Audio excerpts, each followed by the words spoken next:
Welcome to the Good Guys to Know podcast, a fortnightly production bringing you information on a variety of topics guaranteed to mold you into a good guy to know. My name is Gio, and it is my pleasure to introduce you to the rest of the Good Guys to Know. We've got Peric. What is up, everybody? I hope you can hear me. Can Peric, you hear me? who's been I got a lot of knobs and levers here now. That Peric, who's been working hard to make this Twitch thing a reality. So that has, awesome work, man. I hope the listeners are appreciating it. There are already some listeners in the chat, so this is already better than I thought it would be. Nicely done. We've also got Chad. What's up, everybody? Thanks for tuning in. Gio, do you have a new microphone stand tonight? No, it's not. I have like a boom, this is like a musician microphone stand. And I've always just had it vertical in a different way. Yeah. I got in the call with him earlier, and I was like, "Is that microphone on a microphone stand? Does it have a boom arm?" And he's go, "Yeah, I think so." And it was like, well, it's 6 feet away. Then the whole thing, it's like, from him. Then the microphone, like the orientation of me speaking into the microphone changes. Yeah, well, so you blah blah blah. Yeah, I mean, generally microphones are supposed to be near your mouth. I get that that's weird, but proximity is more important than. So no, this is literally a 10-year-old microphone. Mine is right here, here. It couldn't be closer. Welcome to the podcast, Chad. And we've got Mitch. Hey guys, how's it going? Little nervous, Mitch? No, not really. Short left out response. Yeah, I just didn't think you were gonna remember me. I would never forget you. It is distracting, I'm gonna have to say, looking at this Twitch feed because it's also like slightly behind us, like by a few seconds. So I'm gonna have to ignore that. But anyways, as good guys to know, we like to start each episode with one of our favorite drinks in hand. I have a tall boy Coors Light for the special occasion tonight. Mitch, what about you, man? I got nothing. I completely forgot. I ran down. I was watching the debate. I got the notification from you guys that you were starting, so I ran down here and I completely forgot till just now. I'm gonna I'll go grab something. Mitch is nervous. He's nervous. It seems right. It's all right, everybody. Just throw him a bone. It's gonna be Chad. Okay. What about you? What do you have? Well, you may have been able to tell us already, but I'm kind of off to the races a little bit tonight. I had for the debate, which I was watching for about the previous hour before we started streaming. I had a local beer called. I didn't even bring the can in here. I think it's the Independence IPA from Life's Too Short Brewing, which is in Rochester. It's a nice little brew house, and I highly recommend if you're ever in town. But it was a good IPA. I would definitely drink it again. And then for a nightcap, I have here something that Peric would recognize. Oh. That is a Bullet Rye whiskey. Now, it may look like I'm drinking it neat, but that's just because I've allowed the couple rocks that I had in there to melt, which is exactly how I like my whiskey. So it's very good. Peric, I've got no complaints. It's a good recommendation. It's delicious. It also looks like cheap. an IPA. It kind of does. Yeah. Yeah, it looks a little cloudy. Which looks, yeah. Is that a clean glass? Good. I mean, clean enough for this guy. Finished your milk and then poured your whiskey in. All right, Peric, what are you drinking? I'm drinking Bullet, but they were out of the rye at the liquor store, so I had to get the regular old bourbon. Vanilla. Like a plea. And how would you describe the difference? Can you tell? A little bit. The bourbon, I think, is a little like sweeter. Okay. And I used to drink the bourbon, and then it got kind of like I got sick of it. And so we went to the rye, and it was a little more, I don't know, rye tastes a little more hardcore. Yeah. Yeah. It's something I need to have a little water in. I tried it. I fill my glass with ice, and then it's delicious though. Iron Man is asking us, have you ever tried a Kentucky Mule bourbon, ginger beer, and lime? Moscow. I can't say that I have Moscow mules Moscow for Mule sure. without vodka, or you switch in the. You put bourbon instead of vodka? I've got some ginger beer in my fridge. I could be into that. Yeah, Mitch, you don't even have a drink yet. Tough boy. scene, tough scene in the drink department upstairs. In the kitchen. Tough Fermented scene in the olive kitchen. oil. Definitely had some Charles Shaw white wine, Yeah, but that's I am. Okay. Does it go bad? Because I think it's It been looks there like you for got a a vacuum long time. stopper in there. There was White a vacuum wine stopper in definitely goes bad. here. It tastes But, very, very bad. Even as white wine goes, it's like not good Well, Like just now or overall? desperate times. overall, but it's really, really bad. I mean, you don't It's have entirely to. possible that's gone bad. I You think don't it's have turned. to. You telling me you don't have a different beer in the whole house? It's No beer, no beer in the house. I finished my whiskey last night. Not even an unopened cooking wine? I mean, That's what I thought this was. Well, I guess I could go open another wine, but I don't want to do that. I'll just sip on this a little bit. And We want to take odds on whether or not Mitch drinks that whole rest of that bottle. It seems like something that could happen. It could happen. Mick World. I'll see if I can get over that. Sometimes like the first taste of something is really bad, and then your palate Right. kind of gets used to it, or you like your body realizes there's alcohol in it, so like makes it okay. I need this. Right. Dude, Iron Man, I'm gonna try this Kentucky Mule next time. I've got all the ingredients. It's happening. Yeah, I think we got to double that bourbon though. Probably 2 ounces just isn't enough these days. Okay. In an attempt to become even better guys to know, each podcast we take part in an official Good Guys to Know challenge. These challenges, which range from following the paleo diet to taking the U.S. citizenship test, maybe Taste it. apropos of the evening. Last for a fortnight will definitely make you a good guy to know. As always, you as listeners are encouraged to attempt our challenges along with us. I feel like, we haven't really had a lot of listener We've been it's been a Participation. tumultuous Yeah, That's I don't true, think we that's can true. blame our listeners. They haven't even known how to get a hold of us. right. In I Well, fact, we had like Does our 2 email years. work? Does it work currently? I don't. I've Is it up and my running? focus has been, you know, it's Other been, things. on other things. In particular, I said I would get the audio from the previous stream and put it up on our podcast feed. I didn't do that. Oh boy. But All I right. did put the video from our last stream up on YouTube, which we're just getting going. Yeah, have you guys heard of YouTube? It's like a video sharing kind of site. YouTube.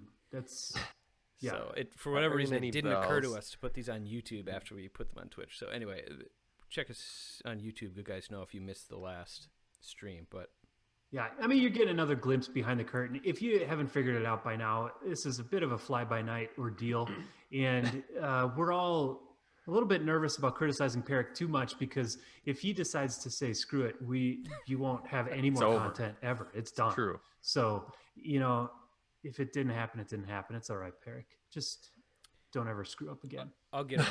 I'll get it up there. But if you're wanting to know what we talked about, it's on YouTube. Good guys to know. So Was there a challenge? Yeah, there was a challenge. I have no I was recollection. racking my brain. No recollection. Zero. You can actually probably do this one on the fly. and I'm I zeroed may- out as well. Let's I go. may I'm ready. let that go. But the challenge was to come up with the quintessential song of That's the right. 1990s. That's right. This was my jam. That's I right. know. Literally, I thought literally about your it for jam. like 2 days. Okay, well, it's just gonna have to be instinct, I guess. So I'll go first because I've actually thought about this. So I think my song that most quickly takes me back to the 1990s is a song that I don't even like very much. It is TLC Waterfalls. That's a good one. Yeah. I just feel like I don't like the song, but if I like scroll across it on the radio, I'm gonna listen to it. Like it's just good enough to capture my attention and to take me back. And it just seems like there's a lot of like history with TLC going on and doing other things and whatever. Lisa Left Eye. Is that the one who died? It's a really the good one. one. It's a really good one, Gio. It brings me back to my boombox, waiting, listening to KDWB and waiting to get Waterfalls Record. on tape. Yes. And I would record. I would like sit there waiting for hours, waiting for that song to come on, and then would tape it on my cassette tape. Yeah. That brought me back. That's a good one. So I guess let's keep people on their toes. Chad, what do you think? You at least have some experience going through the '90s catalog of music. God, this was so tough. I mean, I've talked about like quintessential albums, like Nirvana's Nevermind or Hootie and the Blowfish Cracked Review or Alanis Morissette's Jagged Little Pill. All these are like you can listen back to back and it will all take you back. But I'm going to move away from that. Spur of the moment here. I'm going to go with a bit of a one-hit wonder because I think there's a 90s piece to that. I could get behind this maybe. The band is the Rembrandts. And the song is "I'll Be There for You," in part because of bimodal Friends' notoriety, right? So it wasn't just a song; it was the show. The type of music is just totally '90s. It's kind of singer-songwriter in a way, but it's got a bit of an alt rock feel to it, and it's just good. It's just good. You can't you can say, "Oh yeah, okay, wow, whatever." But everybody likes it on the inside. I refuse to believe you don't like that song on the inside if you're really being honest with yourself. And that's 90s music, baby. That's the way it is. It just speaks to everybody. And it's always awesome. And that's 90s music, baby. That's good enough for that's me. Another 90s reference. No. I don't know what you're referencing there. That's a World Series of Poker thing from definitely in the 2000s. Oh, 2000s that's for no sure. limit, Never baby. mind. That's the limit, baby. baby. I was thinking more of like a Scotty Al Michaels or something. Scotty Nguyen. Scotty Nguyen. Okay. That's no limit, baby. All right. Mitchie or Peric, you guys have any comments you want to make? I here? got a great one. I hesitate to even say it because I know you guys will just groan at how popular and common it was. You've probably forgotten how much you loved this song, but Squirrel Nut Zippers, when they released their album Hot in 1996. You guys remember that album? No. Oh, we missed. You were the only one. You were the only fan. Well, of they the had a Squirrel song in there Nut called Zippers. Memphis Exorcism, which it was quintessential. If you were alive in the 90s, you know Memphis Exorcism by the Squirrel Nut Zippers. I mean, I can't tell if you're being sarcastic right now. Can we play it on Is this here? a bit? I know for a fact that Peric loves the Squirrel Nut Zippers and has had multiple albums. I had at one point their entire discography. Is this a jazz band? It's kind of a joke because when I was growing up, I didn't really listen to pop music. I listened to jazz band music and trumpet solos really and Chuck stuff. Mangione. Yeah. And so I think when I was of the age of wanting CDs, I asked my parents, could I get some CDs for Christmas? And my dad just blanket statement. Yeah, I want CDs. Yeah. Any CD. I think I was more Gotta interested fill this tower up, baby. I was more interested in the technology than what I would listen to, I guess. But so my dad got me for my birthday that year all of the Squirrel Nut Zippers albums. It might have only been 2 or 3 by that point. I'll go look up the. That's the dates. amazing. But Squirrel Nut Zippers it's like a swing band, Zoot Suit Riot, that type of stuff. Riot. Oh, really? But they have some interesting sounds in there. They have some different stuff, but. And of course, Memphis Exorcism. We can't forget about that. The chat is going nuts with Squirrel Nut Zippers references right now. I don't know if you guys are following that, but everybody's loving Squirrel Nut Zippers. A lot of Peric's family. Crickets everywhere. Yeah, nobody's heard of it. No, but I don't know. A song I liked from the 90s, I think it was from the 90s, was Gangsta's Paradise. Yeah. Ooh, that is early 90s. That's a pretty good 90s. Coolio. Yeah. Coolio. I mean, that was #1 on the charts. I remember listening to Top 9 at 9 for months with just depending on Coolio to come on #1. Yeah. That was a good song, man. Mm-hmm. Okay, Mitch. Yeah, it's probably one of those. It is one of those questions where you kind of have to qualify. Does it just immediately bring you back, for the most people, or for the nostalgia? I'm between two, and the one that I kept coming back to was Tub Thumping by Chuwamba Wumba. Chumbawamba. That's not Chumbawamba. Too many W's. Chumbawamba. Whatever. Same difference. Yeah. I get knocked down, but I get up. I mean, that brings me back to the 90s. And then I was also thinking something like super 90s, like the Macarena. Like that was like a cultural phenomenon as well in the 90s. Dude, right? those two songs are like in a very similar vein to me. Yeah. Like both terrible songs, but both very recognizably 90s. Right, just bring you back. And if you were, the ages of 5 to 30 in those during the 90s, that would bring you back to 90. Mitch likes the songs that brought him out on the dance floor for his 9th grade dance. No such song exists. No such song exists. If it did exist, though, it would be Chumbawamba or the Macarena, right? There's no other song that would get you off it. Very possibly. That's probably true. All right, so we'll see how the scoring goes for this, but I think the vein of the challenge was achieved, even if it was a last minute. So good enough work, boys. Good enough. That's what we're going for here. Yeah. So the other spoiler alert is I don't have a challenge this week. So if anybody can think of one in the next 30 minutes. Ooh, and this is why we have Twitch. If any of the listeners have any challenge suggestions, we were way focused on other things and not focused on we're good. It's a temporary dip in involvement in these professionalism. It takes a lot of effort for old guys like us to figure out what the young kids are doing, and we're getting there. We're trying. We're not giving up. The other thing is, you may suggest a challenge, and you may be the only listener to suggest a challenge on that chat. That doesn't mean that we're doing it. I'm just putting it out there right now. So we've got a get out of jail free card. Ooh, a quick one came in. Yeah, Minnick, and he hit the right level of effort too. Like he really hit the right. That's pretty good. All right, we'll talk about that at the new challenge segment.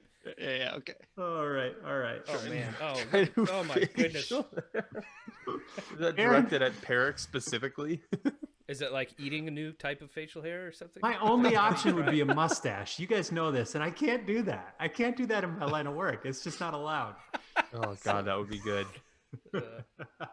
Okay. Well, let's move on. So this is a little bit of a different pillar, even from our usual bailing on main pillars recently, and that is because we're gonna basically talk to Chad about challenge recap. Right? This was his year-long challenge. Yeah, it is a recap. Yes. Yeah, this was my thing, and he's done.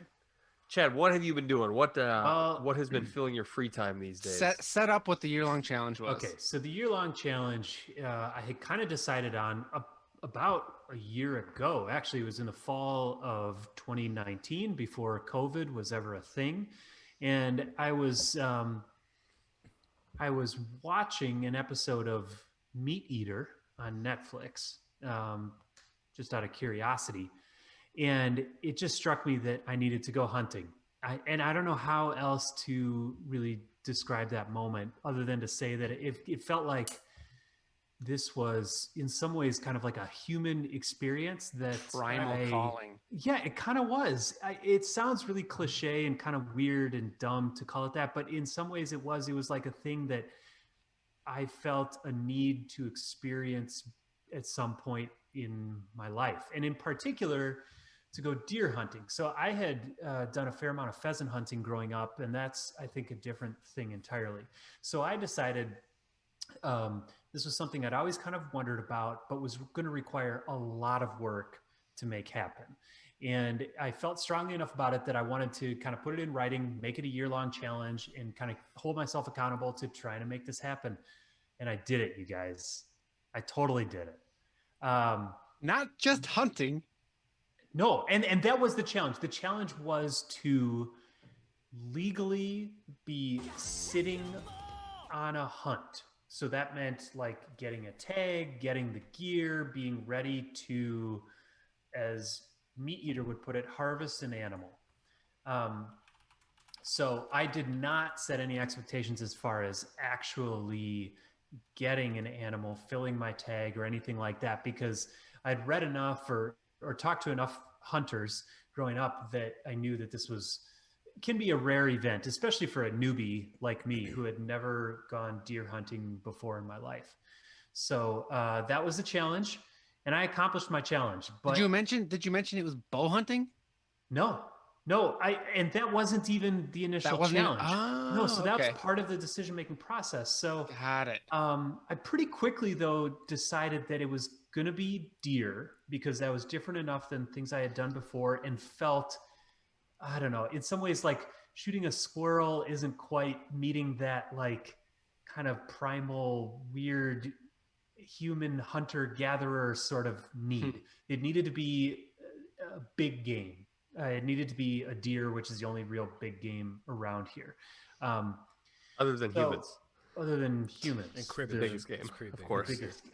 Yeah, right. So I then thought about, like, is this going to mean a rifle? Is this going to mean a shotgun or what? And I just am not big on guns, just in general.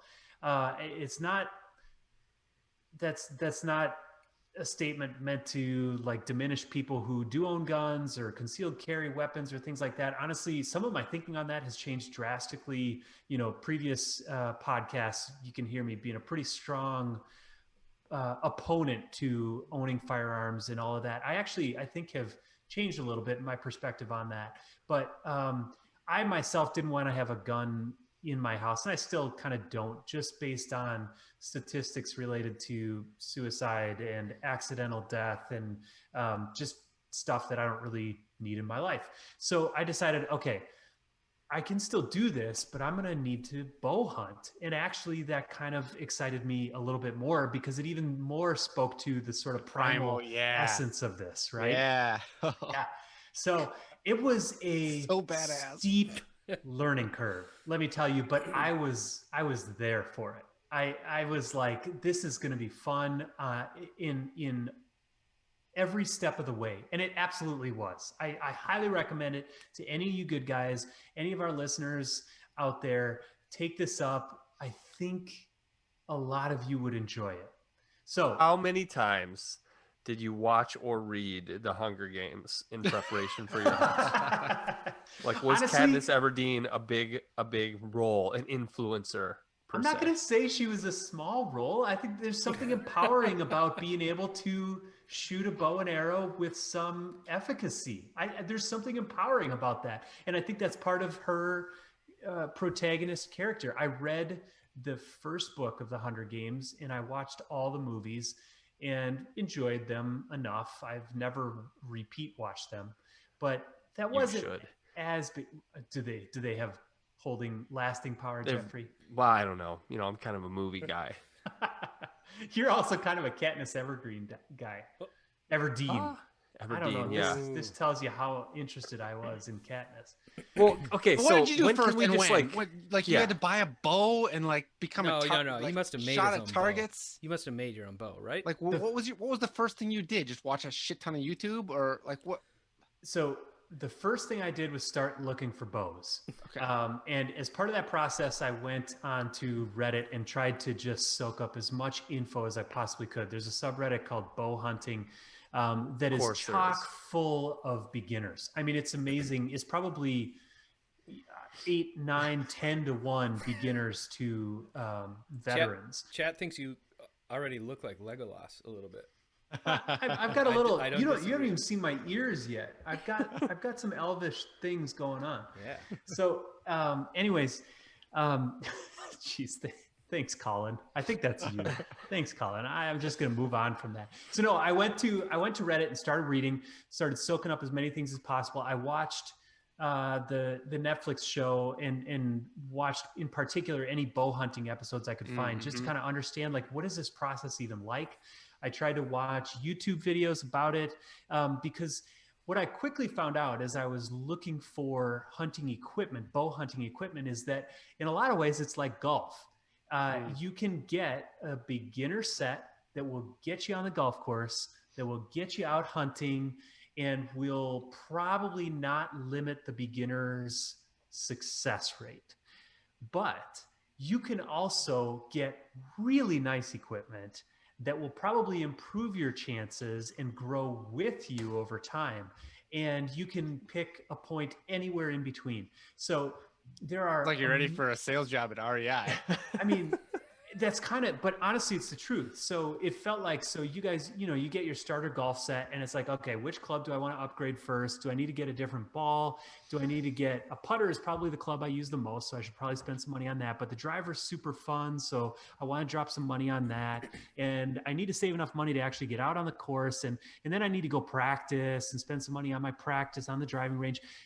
Hunting is exactly the same. So I decided how much is a good bow? Like, are we talking like $500 or $2,000? So the first thing you need to answer for yourself is, are you buying new or used? And I said, I want to get used. I want to ideally get lightly used because that will allow me the best bang for my buck, right? So you can get an absolutely new bow that is in mint condition, and it gives you more options to get it specifically tailored to you, or you can really hit, whatever it is, Craigslist, your local. I really recommend your local ranges, because they're the ones that are going to be handling most of that equipment and providing new equipment, which allows people to sell back their own equipment.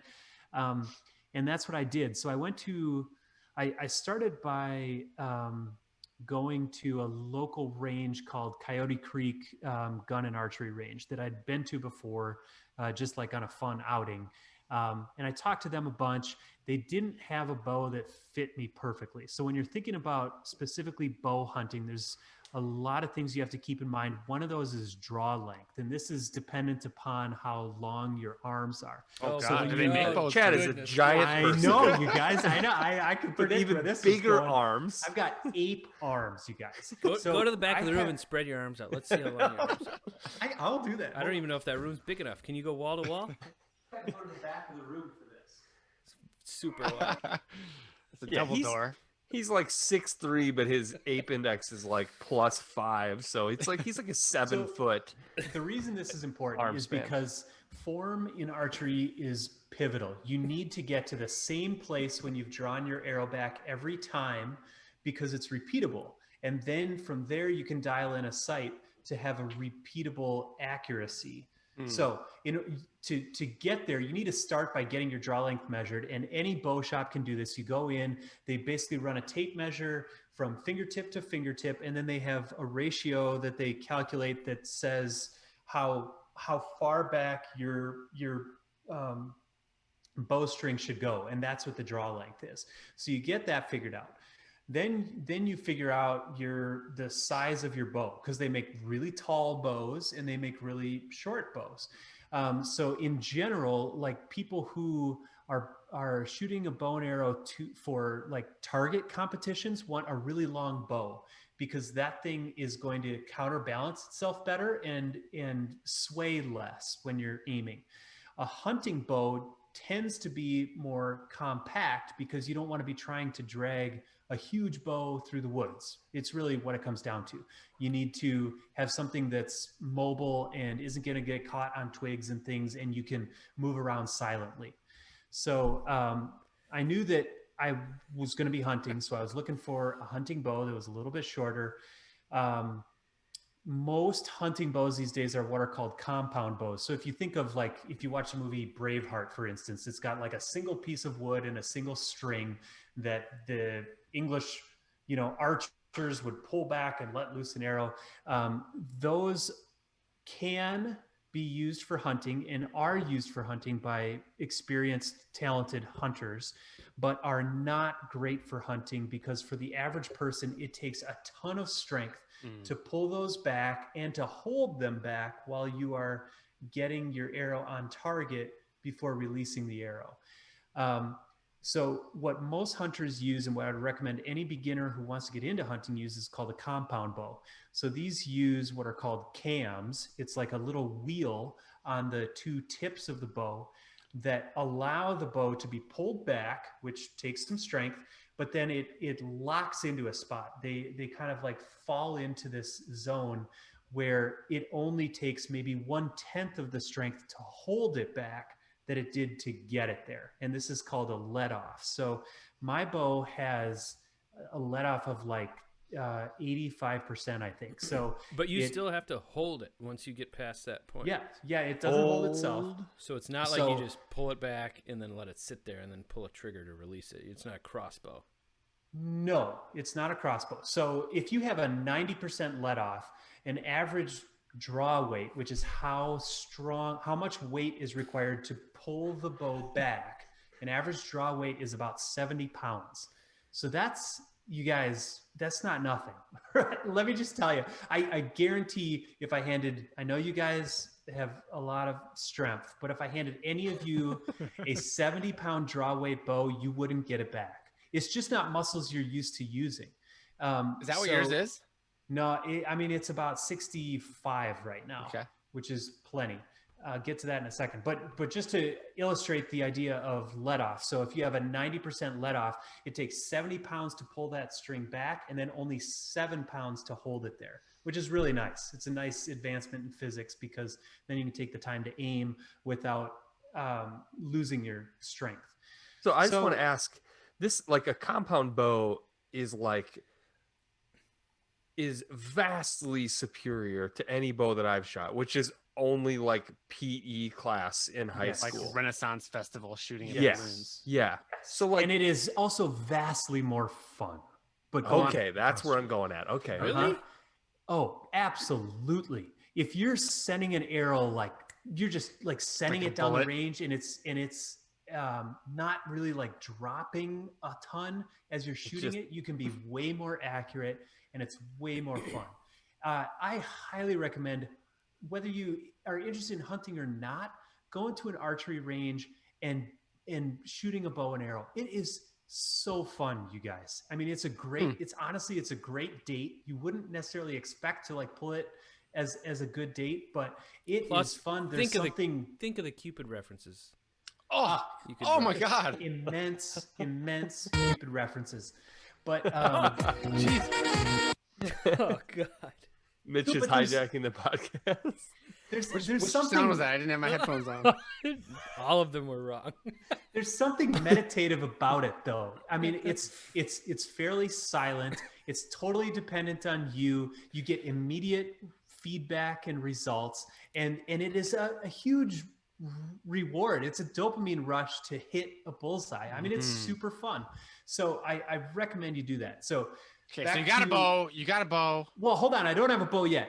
I'm trying to describe the various metrics, right? I know I'm already losing Mitch here. Stand, but this gives you an idea. Get me in that stand. Get me in that stand, bro. But this is what you run into when you're trying to get into a stand, is quickly you realize there's a lot of factors to take into account here. So you got to get measured. You got to figure out what kind of bow. And Gio, to answer your original question, I think I bought my bow for about $600. So it seems like a reasonable, it's reasonable. Expense. I was trying to aim for 500. This particular bow came with a sight and a stabilizer. One of those feathers that like tickles your mouth that you like. No, that's a good point. I'll get to that next. This one had it had a quiver on it already. These are all things that if you buy a new bow, you haven't purchased yet. So be aware of that. If you're in the market for a new Please tell me you named your bow. Come on, new boy, let's get him. I haven't named my boys new. I probably should. Maybe I'll name it boy. Anyways, but this is important. Be aware of this. If you're buying a new bow, make sure you understand like what accessories come with it, because the accessories themselves, a sight can run $150. A quiver that is light and is easy to work with can run $100. A stabilizer that helps your bow to stay on target and to remain silent can be very expensive. It's like buying a very nice golf ball or a nice golf bag or a driver that's, fitted or whatever. There's all of these upgrades that you can buy. So this one came with all of those. So I decided to buy that. Then you get some arrows. I have no idea. What's an arrow cost? Are arrows disposable or are arrows retrievable? So they're retrievable. I can't, because aren't they made by they're made by like Easton, like the aluminum bat company, like the baseball company. I can't in good faith answer this question. I bought a set of arrows that the guy at Shields recommended to me. That were, I think they're Shields brand, and they did fine, but they're not the nicest arrows out there. I wouldn't even know how totally to go capable about of finding the perfect arrow, but just ask. I think the other overall point here is just ask. Hunters in general and bow hunters in particular are interested in teaching. They like growing their sport. They like getting new people into it. There are a lot of times where I felt like, oh God, if I ask this, I'm going to look like a total noob. I'm going to be a fool. It wasn't that at all. It really wasn't. I don't think it was a uniquely like Rochester experience or something. I really think it's a group of people that feel it's important to them to pass on the sport, to pass on the skills to other people. So please don't feel like if you don't know anything that's your barrier. Go ask. Go to an archery range and make a friend, and they will talk you through all of it. Definitely a grow the game scenario, not absolutely. A shrink the game scenario. Okay, absolutely. So you buy your gear, you buy your arrow, you buy your quiver, you buy your arrows. Yeah, I buy my arrows, and then I'm off to the races to start figuring out if I can in particular, you bought land accurately. Well, yeah, this was something. So either you need to buy land on your own land that you went. Yeah. Oh, so that was one of the logistical questions I really wanted to ask. Like, how did you? Because you were originally going to like negotiate with somebody else. Before we bought a piece of land, I asked 2 different people and got turned down. Okay. This is a part that I don't have a great answer to, other than just go in, in good spirits and try to explain that you're looking to hunt, and you would be a good steward and just are curious if they have any land open that they would let you hunt on. So there's a lot of public land that's available that you can find on Onyx. ON capital X is a good app to download that'll give you an idea of public land, and then also who owns what land. So you can look around, and for public land, you don't need permission from anybody. You just need a tag and the gear, and you go out there. The trick is you're sharing that space with potentially multiple other people. And so it gets a little tricky that way. Or you can just go knock on doors or make phone calls about land that you're interested in hunting, and you never know. Sounds like the biggest barrier of entry for my hunting. It's really tricky. I knew of a couple people that I knew from previous things, and it was fine. It was pleasant, but they said, sorry, we have other people hunting it, or that's not really what we do, or that kind of thing. It's also probably easier in like a smaller town compared to like a big city. Like there just have to be more people. I mean, it seems kind of obvious, but you're probably better off looking for connections further away or more rural, as it were. Yeah, I agree. Yeah. And the other thing is, this is a good tip that I didn't have the opportunity to use, but I think would work well. If you talk to a landowner and they say, sorry, we already have somebody hunting it, ask them, take the extra second to ask them, is there anybody else that you think might have some available land? And they oftentimes, even if they might feel a little pressured to do so, will give you somebody's name. Then you go to that person and you say, hey, so-and-so down the road directed me to you, because suddenly then you've got like a local connection with that person. They assume that you're kind of trustworthy because you talked to somebody else. Right. So that didn't work out. That process didn't work out perfectly for me. I ended up getting lucky in that we were also kind of in the market for some land that ended up being good for hunting. And so that solved that problem for me. So I had some land. Take me to the blind. The gear. You had your spot. Get me to that blind, baby. A ton of time practicing. We're bloodthirsty, Chad. I'm getting there, you guys. I'm telling you, I was very interested in getting to that part of the process as well, but it's important for me to outline how many hurdles there were before I got there. Right. There's a lot of learning to do. And the important part is you need to do this learning, because at the end of the day, you are about to try to shoot an animal that feels things, right? How many range sessions did you think you had? Okay, I probably was at the range 20 times. Okay. And then actually, I'm going to take that back. I went to the range probably 10 times, and I bought a target and put it in my basement that is unfinished. Oh, That's cool. an idea. 13 yards, which is not super far. Sounds like a great thing to have in your basement with 2 small children running around. Well, I mean, I thought about this. But honestly, with these bows, you're more accurate than you might think. Like, you are not sending arrows yards off of target. You're talking more about, typically for most people, inches off of target from that distance, from 10, 13 yards or so. But it's important. It's really important to put that time in. And if you talk to any hunter, I think this is one of the main points I want to get across is a lot of people have this like Elmer Fudd caricature of a hunter just like shooting everything that moves and not really caring about like the sanctity of life or whatever. The vast majority of hunters that you'll talk to deeply care about that stuff. They are some of the most staunch environmentalists I've ever met because they want to make sure that they have preserved and maintained the opportunity to go hunting. They are one of the most rules-based groups I've ever interacted with. This is really the other side of the coin here for Chad. Yeah. With what he's presenting in the podcast.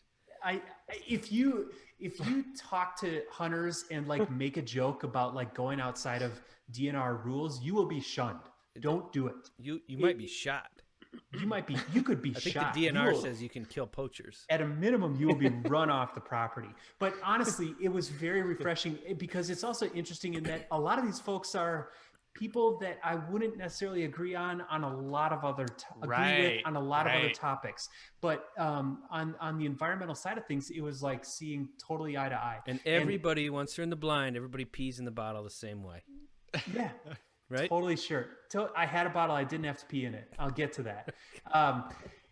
So the practice is important. The gear is important because when you take a shot at an animal, you want that to be a killing shot. You want it to be a swiftly killing shot so that that animal is suffering for as little time as possible. And that you're such a badass. God. Thanks, man.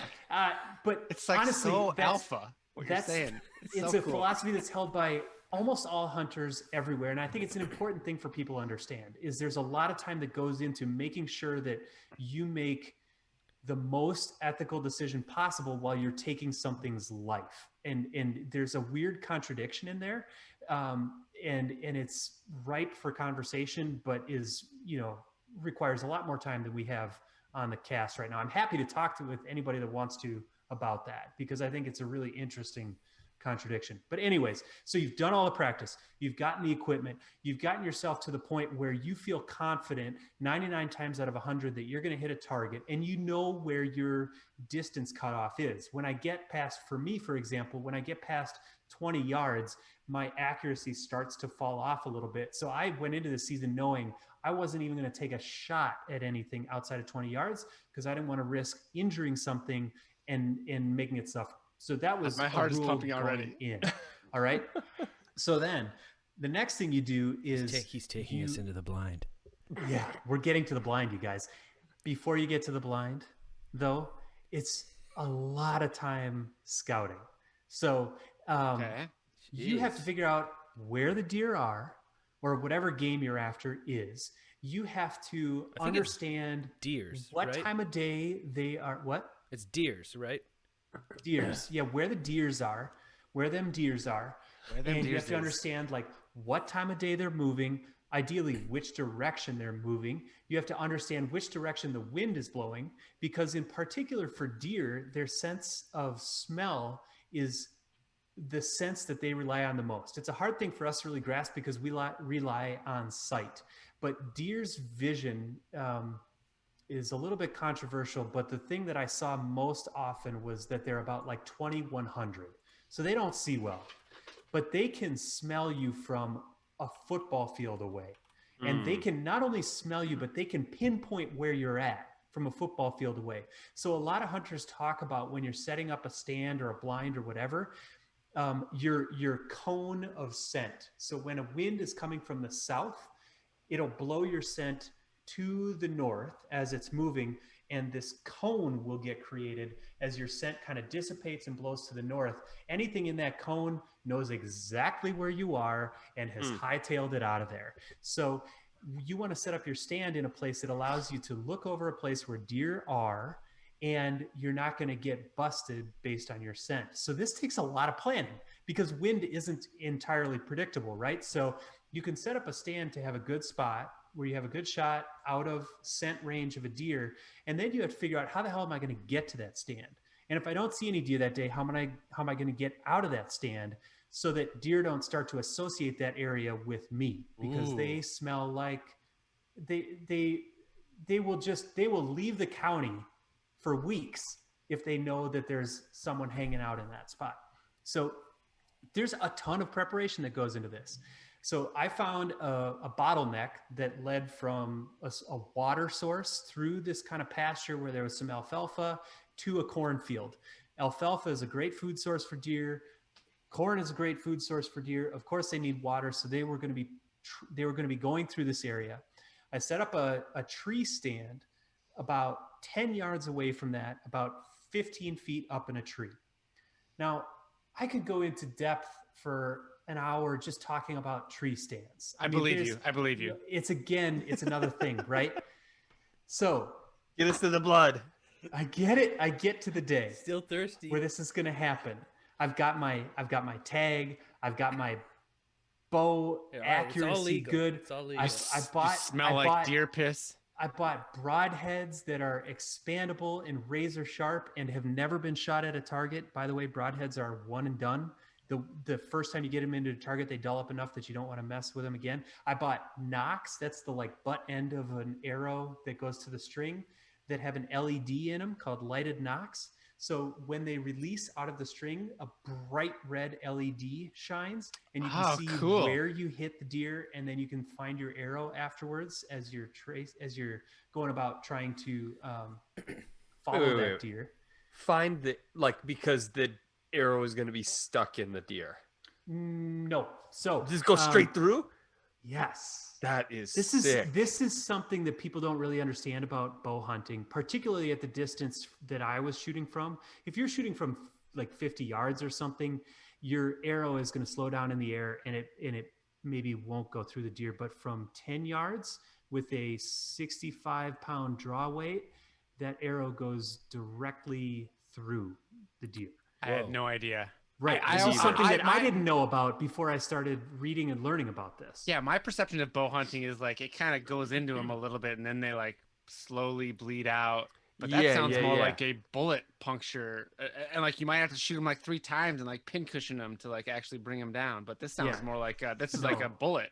And not if you've been to the range 25 times. What you're trying to do is not have a pin cushion scenario. Right, by the way, if you're bow hunting, you're not allowed to have a gun on you, even to put a deer out of misery. It's not allowed to have a gun on you. So this is, again, something you think about beforehand, you prep for beforehand, and you make sure that you're ready to make a killing shot that's not an injury shot. So I'm in a spot to do that. I'm going to take you guys straight to the hunt now. Again, I'm happy to answer whatever questions I can, being a new hunter myself. But if there's any beginners out there, please send me questions, Chad at Good Guys to Know, and I'll try to direct you in the right area to get your questions answered. So morning of, it's September 19th, the bow hunting opener 10 days ago. In Minnesota. Mere 10 days ago. Yes. What time? The legal hunting times start 30 minutes before sunrise and end 30 minutes after sunset. Okay. So is that called civil twilight? And is it? I've never heard of that before. Heard of? So on September 19th, the sun rose at 6:57 a.m. So I was able to start hunting at 6:27 a.m. And that means you need to be in your stand, silent, with an arrow ready to go at 6:27 a.m. And actually that means you need to be in your stand silent with an arrow ready to go by 6 a.m. because you don't want anything to have heard or seen you get into that stand. So that means if any of you were keeping track on September 19th in Minnesota, it was pitch dark at 6 a.m. in the morning. So for most bow hunters and gun hunters, you are finding your way to your stand in the darkness. This was the first. So you didn't use like a headlamp or anything. I did have a headlamp. Okay. Here's what happened. I had an entire entry plan to get to my stand based on the wind that I thought was going to happen. And the wind changed the day before. I had gotten permission from a farmer who had corn up near my stand to walk around the edge of his cornfield to get to my stand if need be. The wind changed such that I needed to take that entry to my stand to not send my wind through the bedding areas that I'd already identified. So holy shit! I thought, okay, it's all right. I've got a plan for this. Ruthless. I had driven by the spot where I needed to park and saw that there was a path on the outside of this cornfield. It was like a cornfield and then some trees and a mowed path between. I was like, perfect. This is going to go great if I need to use that. Ideally, I won't, and I've got this other setup. So the wind changes. I need to use the backup plan B. How do you know the wind changes? You looked on a weather app or something? Yeah, weather app the day before. So, and then rechecked when I woke up at 4:30 that morning. Was it the finger? Did you use your human skin at all? Because sometimes that can be an indicator of wind direction. By the point you step outside of a car, your plan better already be made, or you're really flying by the seat of your pants. By the way, that morning I showered with unscented shampoo. I dried myself off with a towel that had been washed with unscented deodorant and packed into a Tupperware container so that it wouldn't pick up scent. And all of my clothes that I changed into in my car at the parking site had been washed in unscented detergent. Remember that deer use scent more than anything else. So if you're going to even wear camouflage, you better freaking camouflage your scent, right? Otherwise it doesn't make sense. So all that's taken care of. I get dressed in my car at the field drive where I scents. Yeah, too many scents. Who's your daddy? Nice pair. I parked That was me. there. That was all me. I get all my gear together, get my backpack. I've got my tag on me. I've got a knife ready. I've got everything I could possibly need. I've got my headlamp on. I set off on this path, and about 30 yards in, around the curve of this cornfield, the path ends. And it's like nipple high weeds and branches. I can't get through it. And I certainly can't get through it quietly. And so I'm thinking, shit. I mean, it literally what went through my head at 5:30 in the morning. And I said, okay, well, the best way to make this happen is to just step a couple rows over into the cornfield. If you've ever walked through a cornfield, there are, rows that you can walk through. So I'm walking through this cornfield in the pitch dark with my headlamp on, thinking this is how horror movies start. Yeah. And kind of scared, but also thinking like, no, I'm a badass. I've got a bow on my back. I've got a knife in my pocket. Like, everybody needs to be afraid of me, sort of thing. So that's how I got through that. But I'm walking. I'm making way more noise than I wanted to make because my bow is catching on corn leaves all over the place. And at this point, I'm just like, I just need to get to my effing stand. Thanks for the follow, Philly fan and Polar Nights. So I'm walking, and every once in a while I'm peeking my head out the rows of corn to see where I'm at, make sure I jump out of the corn in the spot right next to my stand. I'm not seeing it. I keep walking. I'm thinking, God, I should have been there by now. Eventually, I pull out of the cornfield, and there's this road. And I'm thinking, there shouldn't be a road here. I'm in the wrong spot. How did I get so turned around? I had walked completely through the bedding area that I was trying to protect from my scent. I was so angry with myself. I had spent a year getting ready for this moment, right? I had spent all this time making sure I didn't smell like anything. I was trying to be quiet, and I walk with my feet directly through all this bedding area. So at this point, I just hung my head and said, I'm just going to go. But was there part of you that was like, awesome, I don't have to shoot a deer today? No, was there a small part? Oh my God, that would have been me. I wanted that would have been me. Deer. I would have been like, all right, I'm gonna go back in the car. I'm done. You haven't put in the hours that I put in on this, okay. though.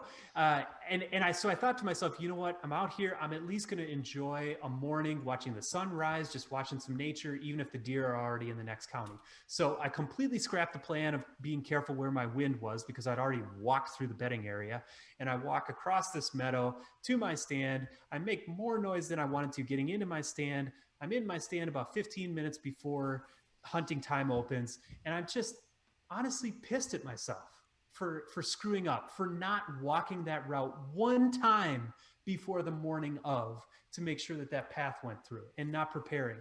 So I'm in the stand. I'm just kind of like looking out of over the cornfield, watching the sun rise. It's pretty. It's a little chilly. It's brisk. It's nice, right?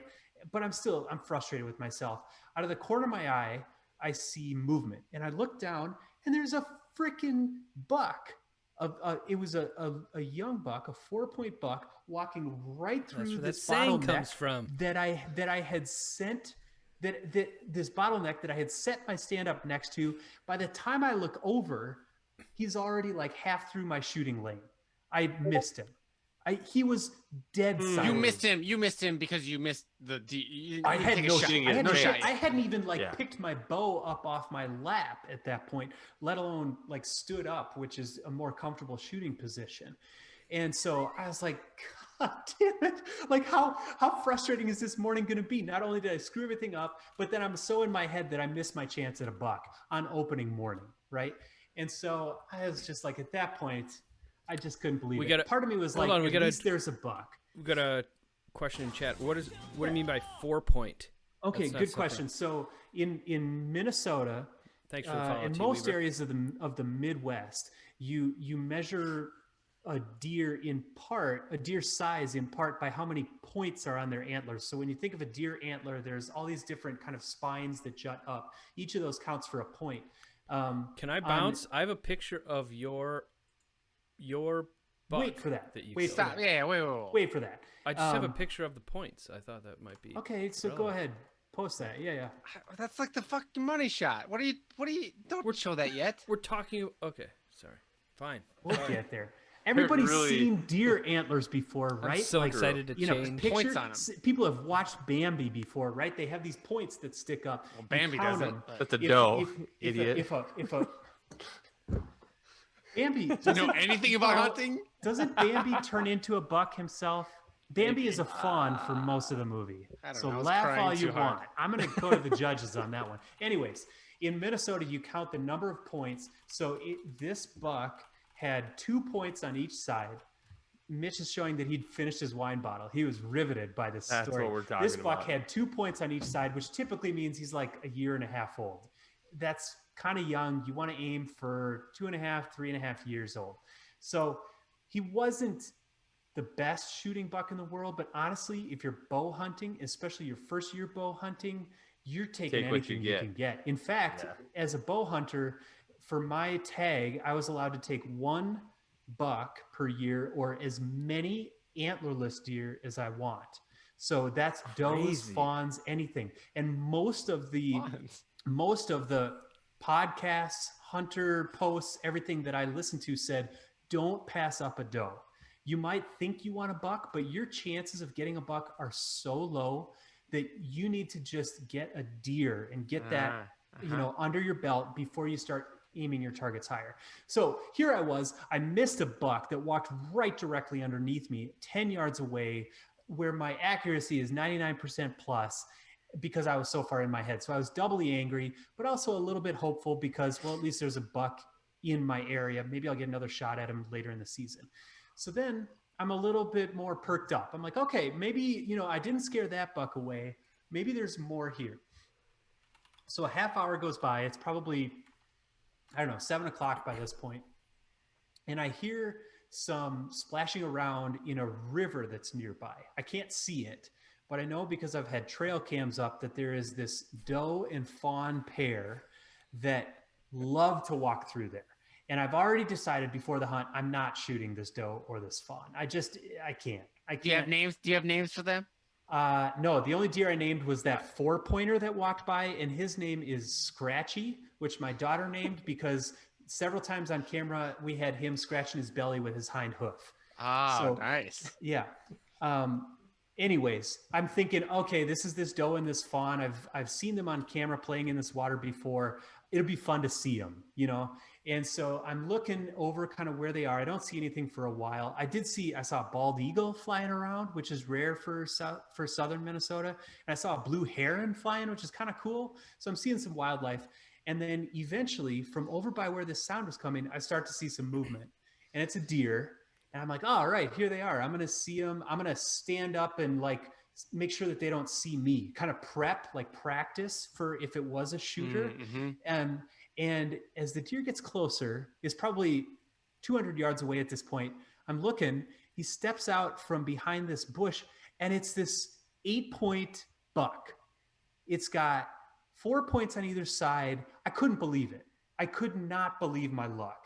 And have you seen this? Have you seen this dude on any of your trail cams? One time, I saw him in a completely different part of the property. I did not expect to see him, and I thought he was probably just kind of passing through because bigger bucks have huge territories, and I didn't expect to see him. And my heart immediately is like beating out of my chest. I mean, I haven't felt that adrenaline in so long. I'm like shaking. So immediately I stand up. The stand I have has a platform that's probably like 3 feet by 3 feet. And then the seat kind of raises up to sit against the tree. So you've got some standing room. So I stand up because I'm kind of hidden behind this branch of the tree. And I'm just watching this guy thinking, oh my God, if he comes over here. How far is he away at this point? 200 yards. 200 I mean, yards. not even close to shooting range. So he's just taking his time. He's on a morning stroll. He starts eating some twigs, eating some grass. He moves towards me and into this like alfalfa field and starts eating. And I'm like, oh my God, this guy could come my way. Still shaking. He starts to turn away from me and go towards these high weeds. This is kind of this bedding area. And I thought, okay, well, at this point, he was probably 40 yards and like sitting broadside, which is the shot you want, and eating and still. And I'm thinking, God, there's a lot of hunters who would take this shot, but I just don't feel confident in my abilities. So I'm not taking the shot. I am glad he's here. Maybe I'll get another chance at him some other time. And he's moving away. And then for whatever reason, he stops, he turns around, and he starts heading towards my little bottleneck that I'm set up right over 10 yards away.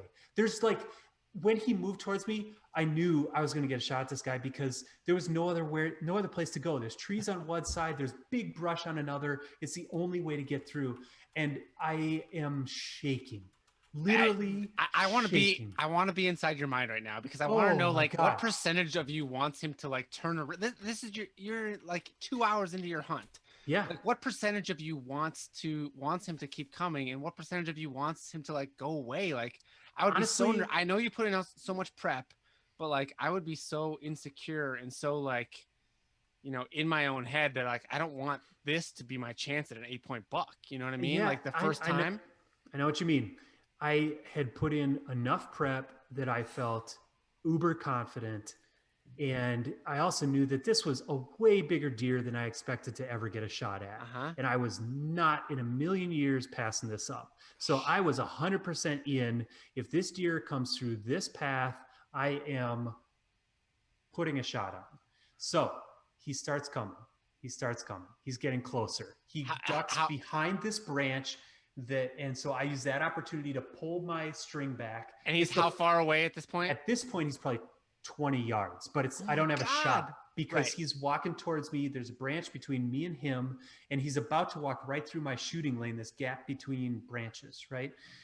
So I pull my arrow back, which you want to try to do when you're not likely to be seen because there's a lot of movement, right?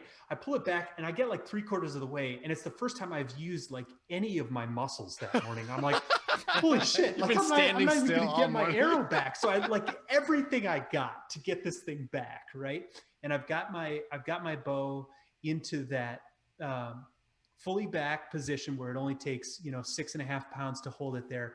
And I'm all camoed up, which is not always how I practice my shooting. So I'm trying to find my anchor point and getting my sight on. And he walks towards me and he's walking. He's not stopping. So there's this trick that I saw in a ton of YouTube videos. Did you yell at him? That I actually told Angie I was going to do, and she laughed at me. But I said, look, it works. It gets him to stop. So he moves into my shooting lane and I go, ugh. You just grunt at him. Just go, ugh. He stops, looks up, looks over towards me. I get the sight, my 10-yard sight, right behind and above his shoulder. I let that arrow go, and it hit perfectly. It could not have been a better shot.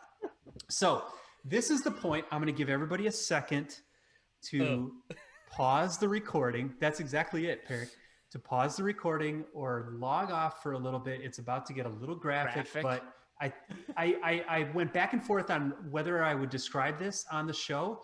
And I think it's important because part of this is understanding the whole process, right? Understanding like where your food comes from, understanding the process of you're actually killing an animal. I don't want to sugarcoat this, right? If this isn't for you, it's not for you, but this is what you're signing up for. So I've given you time to pause. I'm about to move on to the graphic. I'm not ready to move on yet. Okay. When it was about to happen, like what was going through your head? Did it happen so fast? Like did the moment present itself so fast that you weren't thinking at that point? So, or was your heart pumping? Like how long was it? My heart was pumping. I was trying to, there was no internal dialogue, first of all. And I have constant internal dialogue. Yeah. There was no internal dialogue. That's why I'm wondering if it tapped into like something primal or something where it was like. All I was trying to do was repeat what I had done 1,000 times before that. Okay. Like I was very confident at my skill from this distance with this equipment. And I knew that all I needed to do was what I had done many times before. So the point here is you don't want to find yourself in that position and not be confident in your skill. This is where it's important to do all that prep work because it's important what you're doing right now. You need to not make a bad shot. You just, it's critical to the ethic of hunting, or at least the ethic of hunting to which I subscribe, that you don't screw up in this moment. Like it's just not going to happen. Right. So at that point, honestly, Mitch, it was mostly muscle memory. My memory of that moment is a little bit fuzzy. I'm picturing like my red sight in my arrow sight. So you have multiple sights for different distances in your arrow. My red sight is my closest, my 10-yard. And I remember putting that just above and behind his shoulder where I knew the vital organs were. I mean, I had studied images of where the lungs and heart are on a deer from different angles. Like this is all, you don't just go out there and wing it. It's just not how this happens.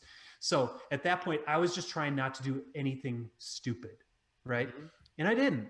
So I grunted at him like I planned to do if I needed to. I was locked into my spot. I had my sight set right where it needed to be, and I pulled the trigger and the arrow. So the trigger, if you're shooting a compound bow that requires 70 pounds to pull back, you're not pulling it with these fingers. You're pulling it with what's called a release. So it's a leather thing that goes around your wrist here and then has a metal piece that goes up here and attaches to the string. And then sticking out of that metal piece is a little trigger that you pull, and it releases these like grabber arms that release the string. You most certainly should have brought your bow into the recording. I'm sorry. I'll do that another time, maybe if you want. But anyway, we've had 10 years of not doing anything visually, but I know. I'm not definitely should have. So anyways, I pull the trigger, the arrow flies. I can see in my eye the red LED lighted knock that I purchased, and I'm glad I did. It went right where I wanted to, and I saw a splash of blood come out instantly, which is gruesome, but exactly what you want to see, right? Because at this point, the ship has sailed. You have sent a projectile to that deer that is going to, at minimum, injure, but ideally kill that deer very quickly. So at that point, he jumped startled. And then I expected him to like run, which is what I've seen in most videos. He kind of like ambled away. There was this little ditch that he went down and then up, and then stood at the edge of this cornfield that I had spent the morning traipsing through, thinking I had screwed myself over, and then kind of like stumbled past where I could see. So at that point, all I was doing, it's like when you hit an errant drive off the tee. All you're doing at that point is watching where that ball crosses the line and trying to identify that exact bush that your ball landed at. You guys all know that experience, right? So I'm identifying, Gio doesn't know that experience, of course. I'm trying to identify that exact tree that he went past so that I know where to pick up the trail. Because you can do all this prep work and then you shoot a deer then you actually have to find the thing and start like taking care of it, right? So it's in some ways kind of a mortal sin to injure a deer, kill a deer, and not be able to retrieve it and actually take its meat, right? So I know where it went. I feel really good about the shot. At this point, it takes all the self-restraint you have to sit exactly where you are and not move. Why? Here's why. When you shoot a deer with a gun. Wait, sorry. What time is it right now? It's 7:30. It's an hour into the hunting season. Oh my God. Crazy. You're gonna have a lot of like seasoned hunters mad at you. This does not happen. Yeah, probably. I realize how lucky I am. I also realize how much work I put in to take advantage of that moment. So it's this weird kind of like 50-50. But if you shoot a deer with a gun, you have a good chance of that deer falling dead like in that spot, because there is so much momentum going in that there's a lot of damage that happens and deer die really quickly. With an arrow, there's still a fair amount of momentum and damage that happens, but deer do not die on the spot. There's almost always some tracking involved. And what you want is to put a good shot on that ideally goes through both lungs, if not the heart, and allows that deer to die quickly. But you want it to bed down and essentially bleed out at that point and never get up again. If you go after that deer in the first 5-10 minutes, there's a reasonable chance, if you haven't had the perfect shot, that you can spook that deer and it can run a mile. It may never get that deer. Nothing again. runs like a deer. Nothing runs like. Okay, so ready. How long Who's do you your daddy? You wait. How long? I waited 45 minutes. And I sat in the stand for about 15 minutes until I had to pee so badly that I couldn't hold it any longer. I got down out of my stand, urinated, and then grabbed my regulations book to make sure that I knew. Go back to the urination for a second. Yeah, I'm kidding. So it was just, Were you checking the regulations book to make sure it was okay to urinate? No, I was checking it because there are that? very stringent rules about where and when you apply your tag and how you mark that and when you can move a deer and all those things. So I just didn't want to screw that part up either. How did you feel though at this point though? Like you knew you did really it, right? good. Like you were I felt done. really good. I felt super confident. I knew that Was there any party that was a little bit disappointed because you were like in this for the long haul and you were going to be out for like you were probably banking on multiple days, right? Like multiple hunts. Like the disappointment didn't come until probably 4 or 5 days later. Okay, honestly, like I was like really. I was in this for the fall. I was really proud of myself, right, for doing the things that I set out to do, right. And so I start tracking this deer. I knew exactly where it went in. It was not a difficult track. I had watched a bunch of videos about difficult tracks and trying to figure out, because I'd never tracked anything before. Some people like you've never even been bow hunting with someone before, like just tag along. No, some people have to crazy. call in. That's what's crazy to me. Like I always hear about like guys that like hunt with their dads or their friends took them out and then they got into hunting. You just like decided a year ago to like become a hunter, and then got a 8-point buck and like. But that was honestly no. But that was part of it too. Is thinking that this is something that people have done for a long time. I know I can do this. I know it's going to take a lot of work to do it the right way and a lot of practice, but I can do that. And I think that was part of it, honestly, Mitch, is that I didn't need my hand held. I needed my hand held to get over certain hurdles, whether that be at the archery range or via YouTube video or whatever. But when it came to like the moment of, I felt like that was in some ways just between me and that deer. You know, like that was. I think there's probably a lot of hunters who would say the same. Like at that point, you're kind of reduced to your most basic in a way. Like this is food. That's my food. I'm gonna do what I need to get that food. So anyways, I'm finding the deer. Yeah, I'm finding this deer. It's not difficult to find. I put a really good shot on him. The arrow went through both lungs and he was bleeding heavily. Like now let's show that deer while he's describing that Peric. It was a crime scene, you guys. And Corn has these big broad the deer leaves. picture I cropped out. Chad sent a pretty tame picture of the deer, and then I cropped it even further just to be the antlers in case people are interested. Post that big beautiful let's see it. deer footage. All right. Well, you do that while he describes the next few moments. I'm walking down this corn row. There's blood everywhere. And about 100 yards from my stand, there's this deer lying still in the middle of the corn row. And I was a little nervous moving up on him that he wasn't dead yet. And I was going to spook him. I didn't want to do that. So I tried to move up quietly. He wasn't moving at all. There was no breathing going on. I kind of like poked him with my foot. He wasn't moving. And then I took this picture that Peric's going to show us. Yeah, that's like legit. Yeah, it's, like, it's up on the stream. It's just the rack of the deer. I cropped it all out. Yeah. Well, and you can see the corn in the corn row. I mean, it's no slouch of a deer, you guys. So at that point, I just took a second to take a breath. Like that was a special moment. And I just kind of took a second and stood there and kind of took it in. And then I set about doing the next step, which is field dressing the deer. So the corn was not my property. So in general, what you need to do is if a deer dies on someone else's property, you need to get permission from them to enter that property to go retrieve the deer, and then you need to bring it back to your property. So I had already gotten permission to be on this property. So I dragged him back about the 100 yards. I had to go kind of over this ravine. And it was, I mean, this guy weighed 150, 180 pounds, and that's a lot of weight. My back was very sore for the next week. I definitely, next time I go out, will bring like a big sled or something because that would have been a much better idea. Like so I was just basically, honestly, they make those for exactly this purpose. So I was just grabbing him by the antlers. At one point I thought to myself, it's really handy that they have antlers because this is a really good handle. If I had shot a doe, this would not be as easy. And it was not easy. So I got him to a good spot. I had watched a bunch of videos on field dressing a deer, which is basically removing all of the guts and like none of the meat. So you want to take the guts out of the deer as quickly as possible after they died because the digestive juices in the stomach and the intestine can ruin the meat and your purpose.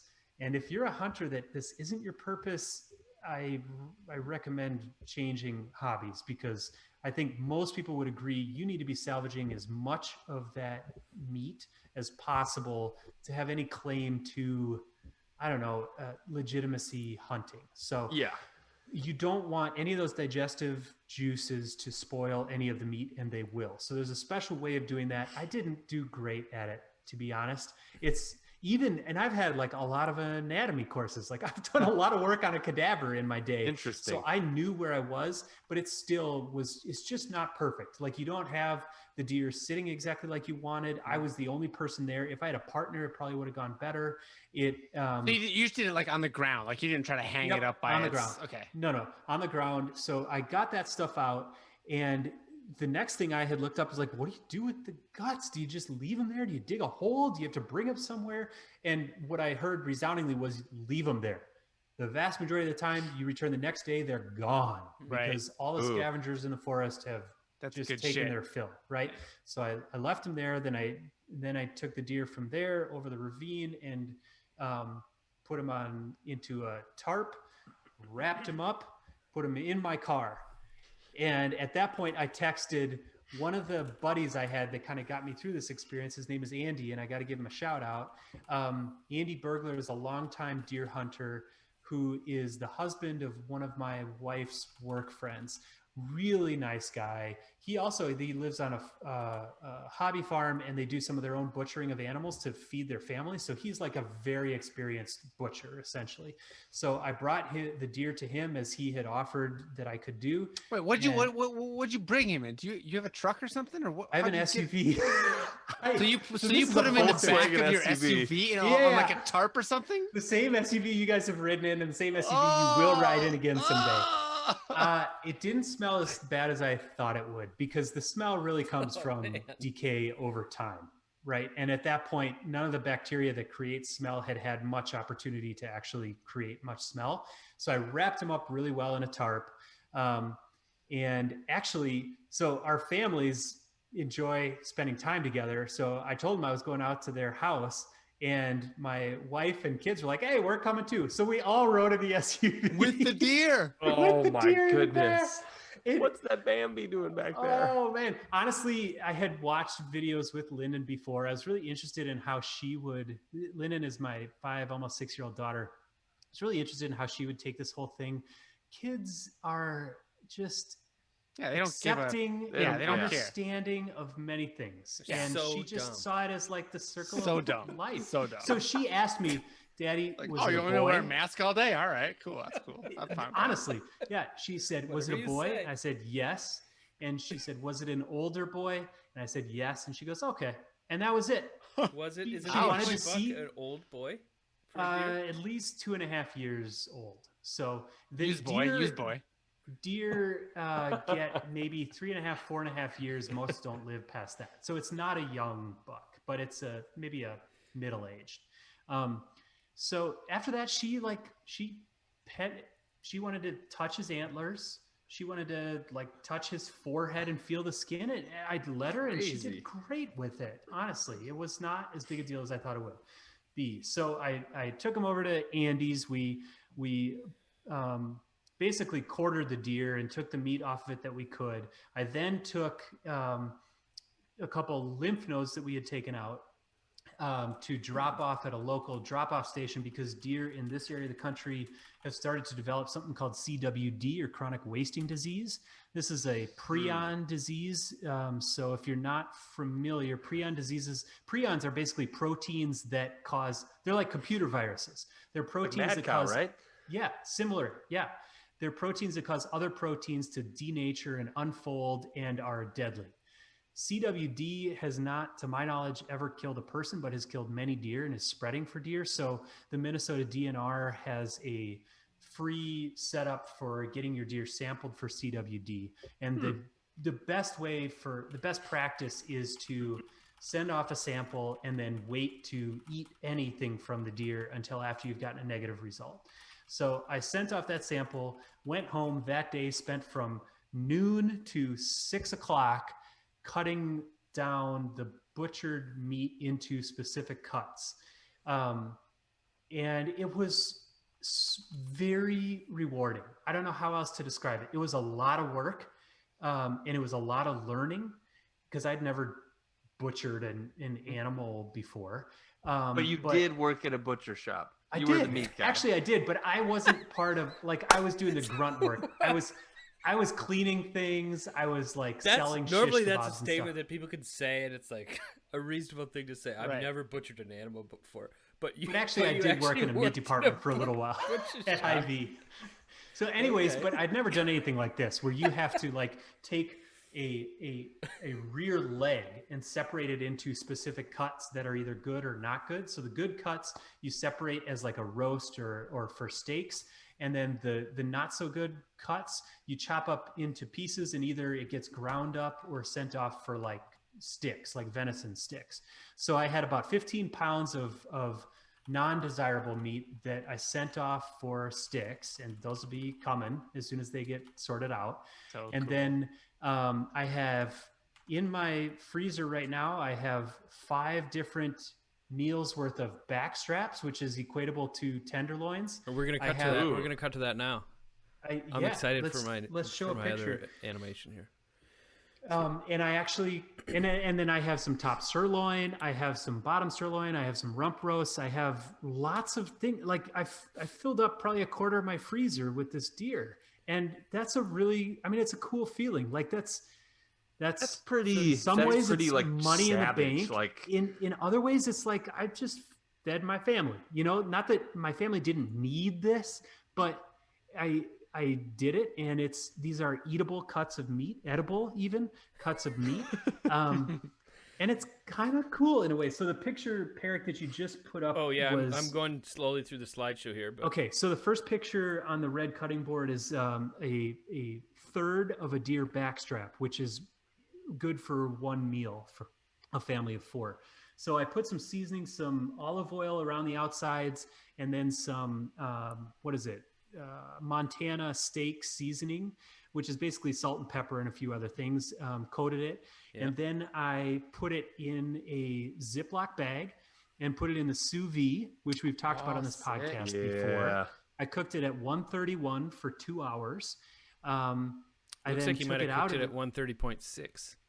Well, no, that's what the picture I took was after putting that meat in and the temperature dropped. Sure. You know how it goes. But it was 131 for 2 hours. Then I took it out and I got a frying pan, super hot. This is where you use your cast iron skillet if you have one. I don't. But I got a frying pan really hot, put some butter in there, and then seared the cut after it was done cooking to get a nice sear caramelization on the outside. So I'm going to pause right here to just explain for a second the reason that I use the sous vide rather than just throwing this sucker on the grill. So deer meat is incredibly lean. It's actually very healthy meat. Because of that, because it doesn't have a lot of fat in it, you can dry it out very quickly. So most people who talk about, I've had a really gamey, I don't like venison, blah, is usually because it's dry and chewy because someone cooked it too long. So the perfect answer for that is the sous vide, because it cooks meat at a low temperature for a long time. You can be very precise with it. And did you have a sous vide before you became a hunter? Yeah, I bought a sous vide for Angie a couple of years ago, and we've had a lot of. It was based off of this podcast. You guys were raving about it, so I bought one. You can see when I cut it into steak pieces, it is perfect. It's a medium rare, absolutely perfect, with a sear on the outside. We ate it with, I think Peric will show a picture of some mashed potatoes with some homemade gravy and some green beans. That were gravy looks excellent. Legit. Oh, you guys, it was so Slivered good. Almonds on the beans? Are you kidding me? Knives were not needed. This was cut with a fork, melt in your mouth, tenderloin. It was phenomenal. And I have 5 more of those meals. It's amazing. So what happened to the head? Where the head? Good call. Good question. So I talked to Angie a little bit about this beforehand because I thought, like, I need to preserve these antlers. This is my first deer ever, and it's a legit deer. Tell me you got permission to put it above your bed. Honestly, I am not super into like full neck and head mounts. I felt like it would be cool for a couple months, and then it would be like, where do we put this thing? You know, like, is that what every person ever thinks about a deer mount? I don't know, kind of, maybe. It feels like our decor is not made for that. So what we decided to do is to keep the antlers along with a piece of the skull plate, essentially. And then I'm going to do a mount on it, which I haven't done yet. That is basically like a piece of leather in a circle that the antlers come out of on top of a like wooden plate. Tasteful. Very tasteful. So that process is interesting.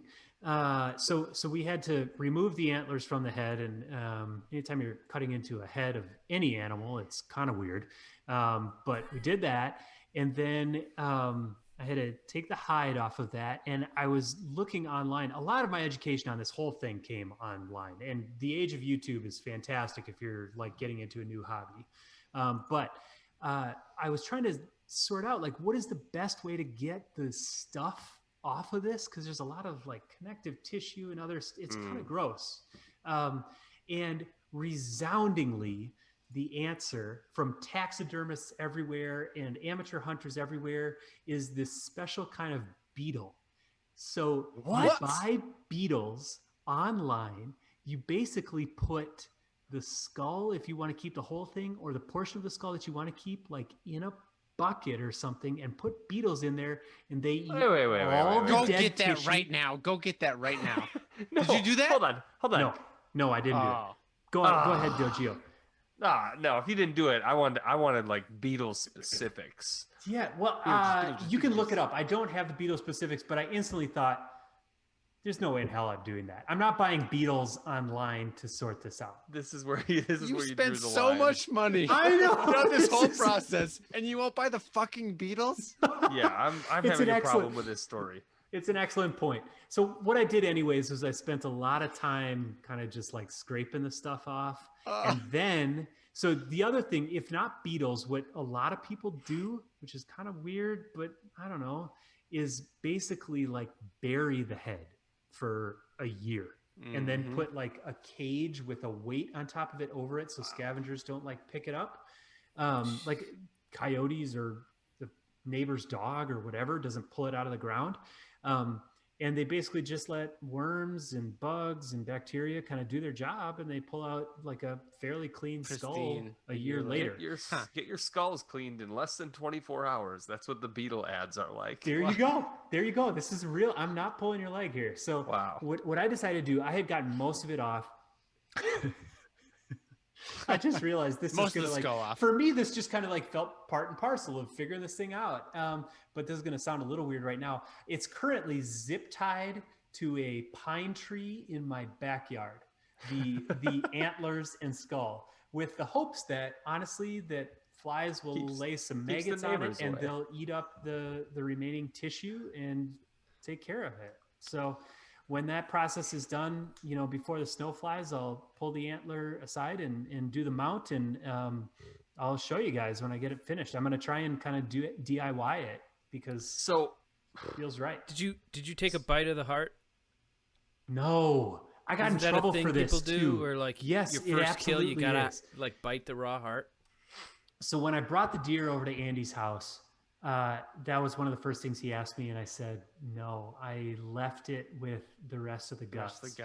And I thought about it when I pulled it out, and I thought, I'm just not doing that. It's just not me.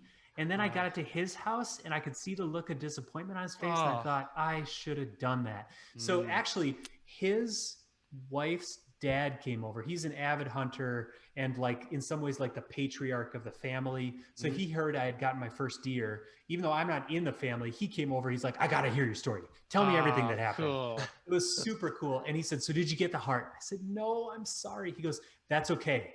But the family tradition was to take some of the blood from the deer and do like a Simba. And that was my next question. So I was like, well, Andy had told me, he was like, now this is the family tradition. I was like, you know, I don't want to, I felt a little weird intruding on their family tradition. I also felt a little weird getting a bunch of deer blood on my face. But then the patriarch comes over and I'm like, all right, I will do this if you are the one that puts it on my face. And he said, let's go. So I got a picture of that. I didn't send it into Peric, but I got a little bloodied up for my first one. I should also say before we ate that steak, we got the CWD test results back and they were negative. So we're good to go. I've got a bunch of deer meat in my freezer. I've got deer sticks on the way. I've got antlers that I'm getting ready to mount. And I'm at this point, Mitch, a little sad that it happened so quickly. Yeah. I'm really glad that everything went kind of as it went, but I kind of wish I could get back out there and sit in the stand a little bit more. So I think to wrap it up, Groovin' Hard on the chat, on the online chat said, was this the most ambitious, successful, expensive, year-long challenge in the, you know, the tenure of Good Guys to Know? Without a doubt. I think it has to be.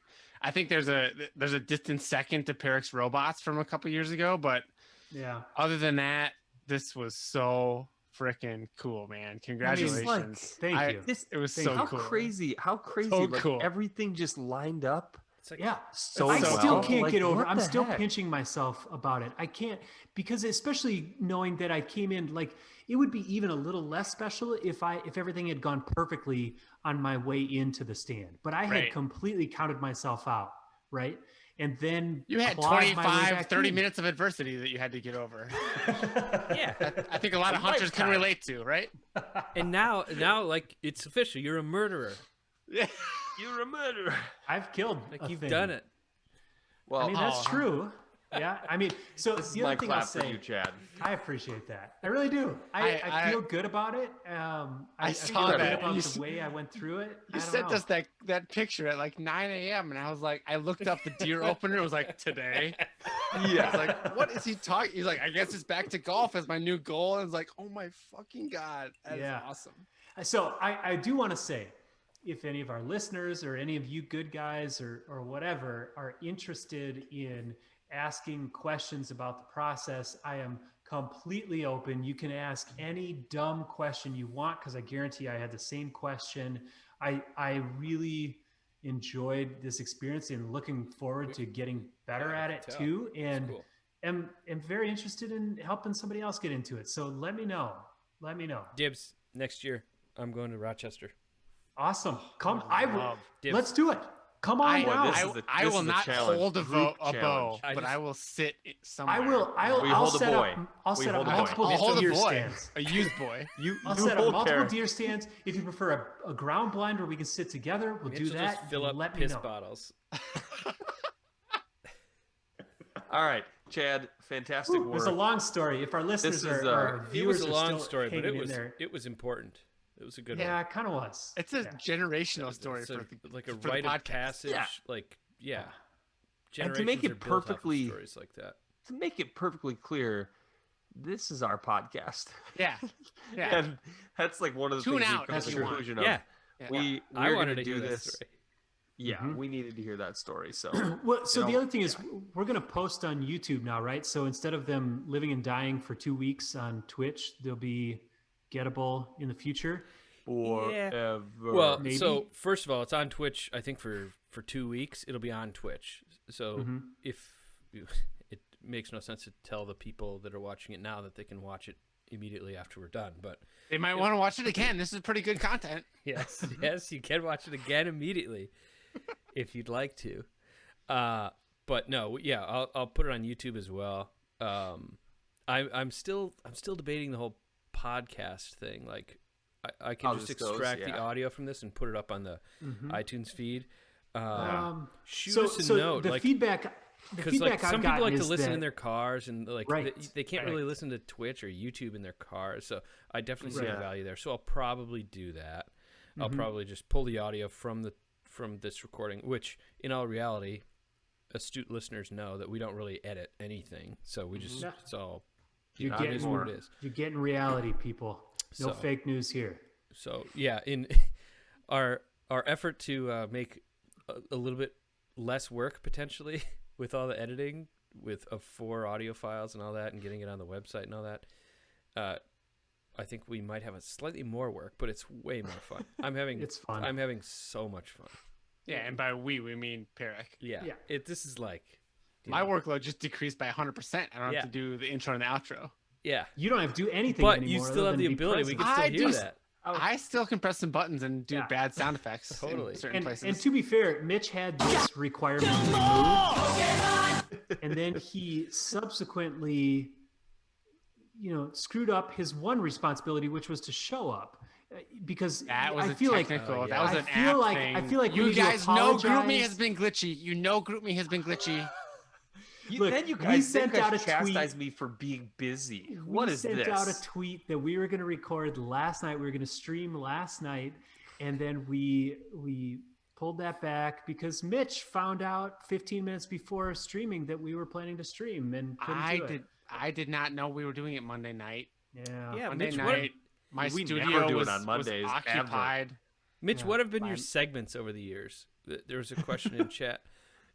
Yeah, it's a good question. I don't really remember what your segments have been either. He did the bamboozle. I used to say hello. I used to say hello in different languages for a little while, and then I did bamboozle a good guy. Bamboozle was good. We need to bring that back. Successful, but about to be eclipsed potentially by Significant Surrender. Okay, let's go there. Let's go there. Way up there. I spent many hours on this transition to Significant Surrender, so my phone has now died. Your eyes. Feast your eyes on this. I'm almost hesitant to click it because once I click it, hit it. The moment is gone. Go. But we're ready for Significant Surrender. Bam!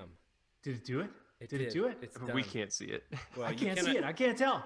You guys can't see it. You can see it if you're watching the stream, but.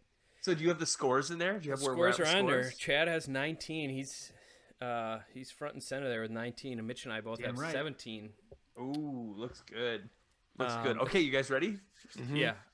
It may take me a minute to update the scores in between right answers, but we'll figure that out. Okay, so Significant Surrender. This is the part where I read a trivia question. The guys buzz in by saying their names. Whoever I hear first is the first answer. We got 6 questions. You guys ready? Yeah. Question number 1. What nation made a penguin named Nils Olav? Chad. Honorable. Chad? Norway. That is correct. Yeah, for sure. For sure. Yeah. So what nation made a penguin named Nils Olav an honorable regimental sergeant major in 2001? It is Norway. Nice work, Chad. Why did I would need some backstory. Do you have any backstory? Of course not. Nils Olaf? These cards reading a don't, card. they Alright, don't give you fair. backstory. I'm interested. What'll be the next pillar? Okay, sorry. I'm figuring out this animation. I have to go through that animation to update Chad's score to 20, but it is at 20. Okay, here we go. Second question.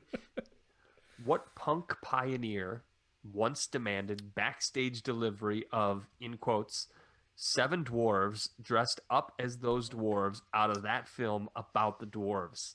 Mitch. Go ahead, Mitch. That is funny. Iggy Pop. Good guess. Oh. Nice. Very well done. Wow. That's Wow. good, Mitch. That Dang, was Mitch. quality. Wow. Would you have That was accepted Ziggy Stardust? I don't think so. Is that the but same person? yes. No, I don't think so. One of them isn't even a person. Ziggy Star is that a I band? think it's a song. Wasn't Iggy Pop? Was that I a think song Ziggy by Iggy Stardust Pop? is a What's the song next by- question? What's the next question?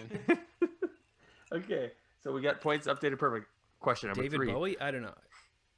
Ooh, you're might onto be a something song there. by Question David number Bowie. 3. What Oscar-winning film featuring cameos by 5 U.S. senators sparked new debate on the war on drugs? Chad.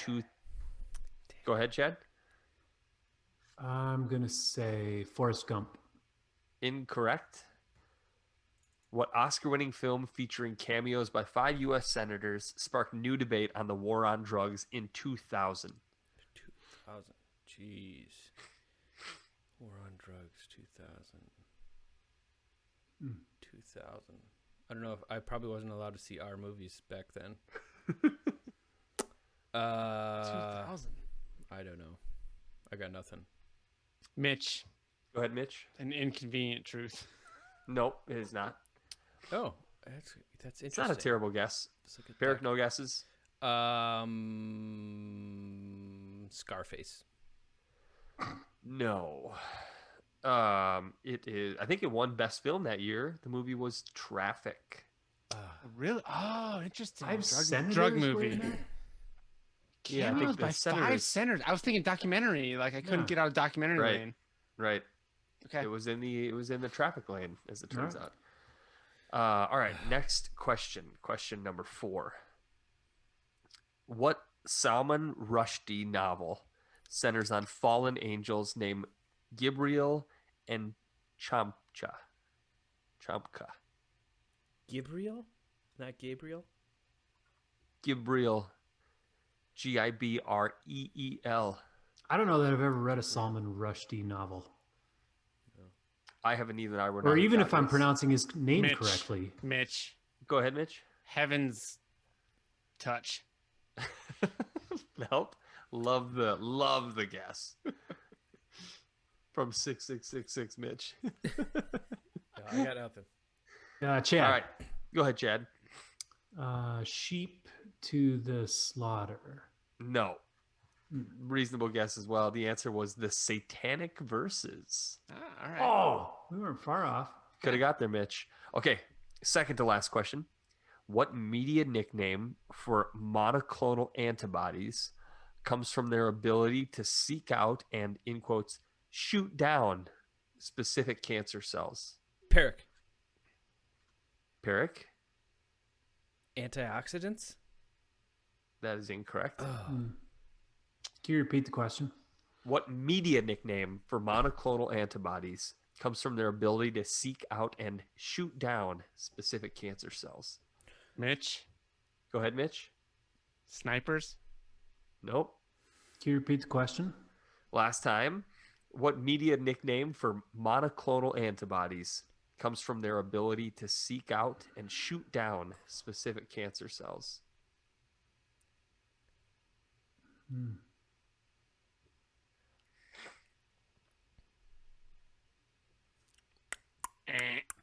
I, Googling. He's Googling. Last chance. I don't know. The answer is magic bullets. Never heard of it. Shoot down. Me neither. Okay. Last question for the night. Last chance to make up ground on chat. Jeez, this is bad. Tough card. How old? Didn't we get all of them last? Yes. Yeah. That was a very special night. Okay, so last question. How old was John McEnroe when he won his... Go ahead, Peric. 21. That is incorrect. Start the question again. How old was John McEnroe when he won his last Grand Slam singles title? One more word. 25. Can I give you the letter? Can I give you the letter? No. 38. Nope. We'll try again. How old was John McEnroe when he won his last Grand Slam? That was good of you to singles not title? guess 25. Yeah, 25, 29, or 33. Yeah, Mitch, if you would have guessed 25 and gotten it wrong, giving him a coin flip. So props to you for not guessing. 29. The answer is 25. No! Mitch had a chance. I gave you the answer. No. He buzzed in before you read the first word, Yeah. right? But You heard me say the first number, didn't you? I would have chosen the oldest number. Yeah, anyway. you blew it. Yeah. It All was right, 25. so there we end. Chad at 20, Mitch at 18. I'm still at 17. I got nothing there. You guys, we only got a couple more months of this. It's time to step it up. No, you're good. Just keep doing what you've been doing. We're Okay, amazingly last thing. close, I would say. Yeah. That is also true.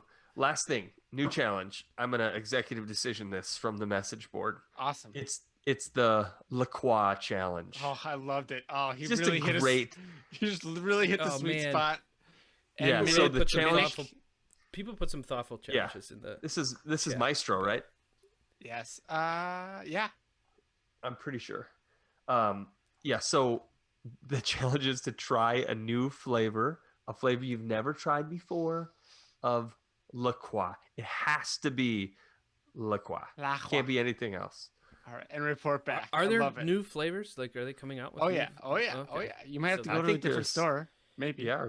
The I'm newest sure flavor order- I know of is coconut. And Oh my we God, know what really? I think of coconut. Yuck.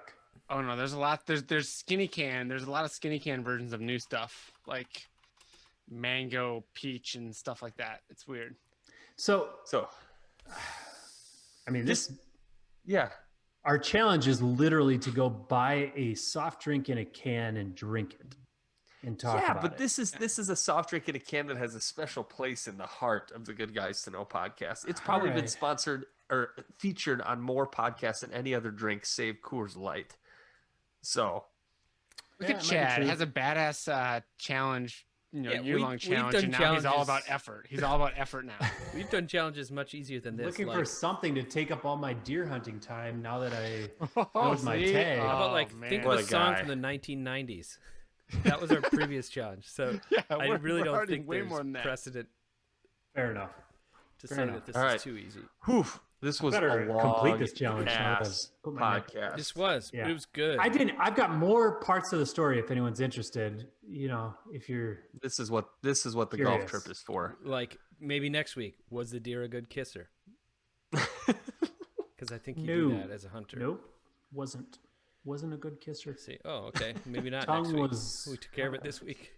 limp. Too much. So what do I have All to right. do here?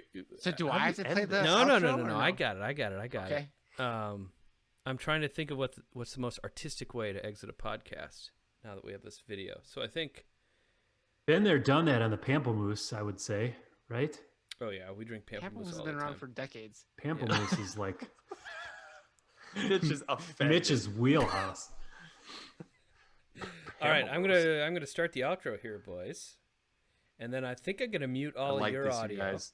I like this quit better you. than so you guys normal. can talk and nobody. Can't quit you. No, I'll tell you when you guys are muted. I don't know. We got to sort all this stuff out. Here comes the outro. Thanks for tuning in, everybody. By the way, this was so fun to have people. There in the can't be blast. anyone still watching. at Oh my 11 God! p.m. Yes, Central. there are. Yes. Sure, Yeah. there's a couple. Turn that up a little bit. Sounds good. Let's get it.